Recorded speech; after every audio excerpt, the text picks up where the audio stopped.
ہمارے اردو میں گھٹی اور پنجابی میں گڑتی، عربی زبان میں تہنیک کہا جاتا ہے۔ تہنیک کا کرنا نبی صلی اللہ علیہ وسلم کی سنت سے ثابت ہے۔ بہت سے واقعات موجود ہیں جس میں صحابیات اپنے بچوں کو نبی صلی اللہ علیہ وسلم کے پاس لاتی تھیں، اور ولادت کے بعد لاتی تھیں اور کمسنی میں لاتی تھیں، اور نبی صلی اللہ علیہ وسلم کی گود مبارک میں اس بچے کو لٹایا جاتا تھا۔ آپ صلی اللہ علیہ وسلم کھجور کو اپنے منہ میں ڈال کر چبا کے نرم کر کے اس بچے کے تالو میں لگا دیتے تھے۔ تو یہ ایک میٹھی چیز کا، اور پھر نبی صلی اللہ علیہ وسلم اس کے بعد ان کے لیے، اس بچے کے لیے دعا بھی کرتے تھے۔ جیسے حضرت عبداللہ بن عباس رضی اللہ تعالیٰ عنہ کی زوجہ محترمہ، وہ اپنے بیٹے حضرت عبداللہ بن عباس رضی اللہ تعالیٰ عنہ کو نبی صلی اللہ علیہ وسلم کے پاس تہنیک کے لیے جب لائیں تو آپ نے اللہم فقہہ فی الدین، ان کے لیے دین کے علم کی اور فہم کی دعا کی، اور اس کے بعد بھی موقعوں پہ کی، اور وہ اسکالر آف دا امہ اور حبر الامہ ہوئے۔ تو یہ بہت دفعہ ثابت ہے صحابیات سے یہ عمل۔ اب یہ گویا ایک سنت کا عمل ہے، اور کثرت سے اس کا واقعہ موجود ہے صحیح احادیث سے۔ تو کوئی میٹھی چیز بھی دی جا سکتی ہے، اس میں کھجور بھی ہو سکتی ہے، یعنی کھجور کا گودا وغیرہ ہاتھ سے نرم کر کے بھی دیا جا سکتا ہے، اور شہد بھی دیا جا سکتا ہے۔ اور آج کل بہت زیادہ یہ ہے کانسیپٹ کہ شہد بچوں کو،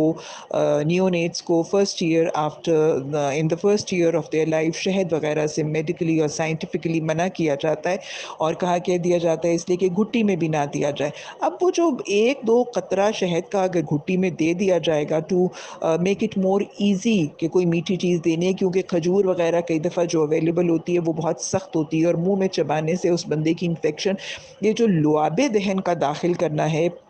یہ اکثریت علماء کی رائے ہے کہ یہ نبی صلی اللہ علیہ وسلم کے لیے خاص تھا۔ تو اگر کوئی آج کسی نیکوکار شخص سے، کسی عالم دین سے، کسی متقی سے، کسی عبادت گزار صالح شخص سے یہ تہنیک کا کام کروایا جائے تو اس میں ضرور اختلاف رائے ہوگا کہ اس بندے کا، اس شخص کا لعاب دہن بھی ساتھ جانا ضروری ہے کہ نہیں۔ لیکن کوئی میٹھی چیز اس کے ہاتھ سے بہر کیف اس بچے کے منہ میں اور تالو میں لگانا، یہ ضرور ہی اپنا لینا چاہیے، اور اس وقت اس کے لیے خیر و برکت کی، اس کی صالحیت کی، اس کے ایمان کی سلامتی، اس کے نیکوکار ہونے کی دعا بھی کر لینی چاہیے۔ اور نیکوکاروں کی دعائیں قبول ہوتی ہیں، تو اس لیے اس عمل کو ضرور اپنا لینا چاہیے۔ اور شہد کے کچھ قطرے چٹا دینے سے شہد کا کوئی نقصان ہونے کا امکان نہیں ہے۔ ویسے تو شہد اللہ نے جب قرآن میں کہہ دیا کہ فیہ شفاء للناس، کہ اس میں انسانیت کے لیے شفا ہے،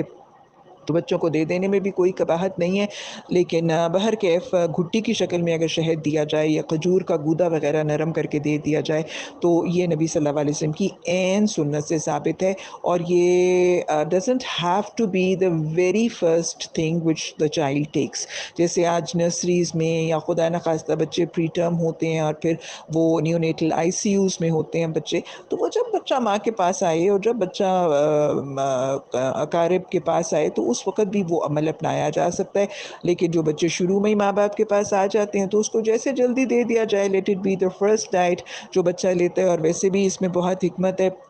امیڈیٹلی ڈلیوری کے بعد بچوں کا بلڈ شوگر تھوڑا سا ڈراپ ہونے کی ٹینڈنسی ہوتی ہے، تو یہ میٹھی چیز جو ہے اس کو تھوڑا سا سیو بھی کر لیتی ہے۔ بہرحال یہ تو بہت تھوڑا سا دیا جاتا ہے، لیکن یہ جب بھی سہولت ہو جائے اس کو کر لینا چاہیے، کیونکہ یہ نبی صلی اللہ علیہ وسلم کی سنت سے ثابت ہے۔